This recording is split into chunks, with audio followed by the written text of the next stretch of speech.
But what happens if the fame you get is not what you've always wanted?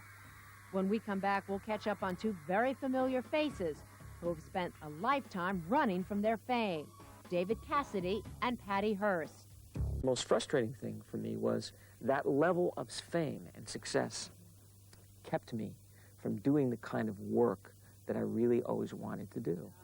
This guy spent the early 70s as one of the most famous performers in the world. You look so good for your age. I do, And the next 20 years trying desperately to move on. And having that idol being plastered across my forehead. I think that the perception was that pretty face, no talent. Remember him? How about now? The moment David Cassidy was cast as Keith Partridge in the ABC series The Partridge Family in 1970, his career exploded. He became one of the hottest properties in show business. David Cassidy could draw 60,000 fans to a concert, but he was soon upset by the realization that it was Keith Partridge the crowd was coming to see. And when it happened, and suddenly all these people were in love with it, this image, I realized that this image had been created about me. It was my face, it was my voice. I was acting and saying those words, but when they said cut, I was this guy, put my feet up and go, hey, Lou, come here, Yeah. It was a different guy. In the beginning, was it fun? Well, it's fun for 3 days, and then the reality sets in. Cassidy says he had always dreamed of becoming a serious actor, but he was destroying that dream by playing one role 24 hours a day, a character his fans loved and he came to hate. If they really knew who David Cassidy was, you think they'd really like them? You think they'd really care about him?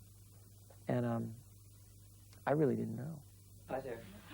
But living under a microscope as I did, and thinking, these people that were fans of mine would come in and spend time with me, eventually they'd find out that I'm really not that guy and they'd walk away disappointed. It was absolute, complete and utter madness. And I felt like I lost who I was. Cassidy says he was chilled by the recent death of rock star Kurt Cobain, whose suicide has been blamed at least in part on the pressures of fame. Cassidy says 20 years ago, that could have been him. Imagine performing with the kind of pressure that at 19 or 20 or 21, you really do not have emotionally the tools. I didn't have them. Maybe people do now today. Maybe there are some who do. Obviously, Kurt Cobain didn't. For David Cassidy, it would take years to find a normal life. Unable to work as an actor, he battled drugs, alcohol, and depression. But slowly, he turned his life around. He got married and had a son. And a year ago, after 20 years of struggling, he finally got his chance, a lead role on Broadway. He stunned the critics with a brilliant performance. The show was a hit.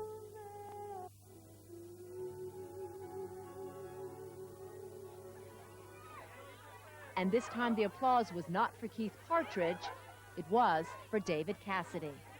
I'm thrilled with what I have now. I appreciate the fame, the opportunity to work, the fact that the audiences now know me as me. They don't look at me as that guy on television who they have lunchboxes made of. I'm an actor, I'm an artist. This is what I do. And that's the best. We're going to the left.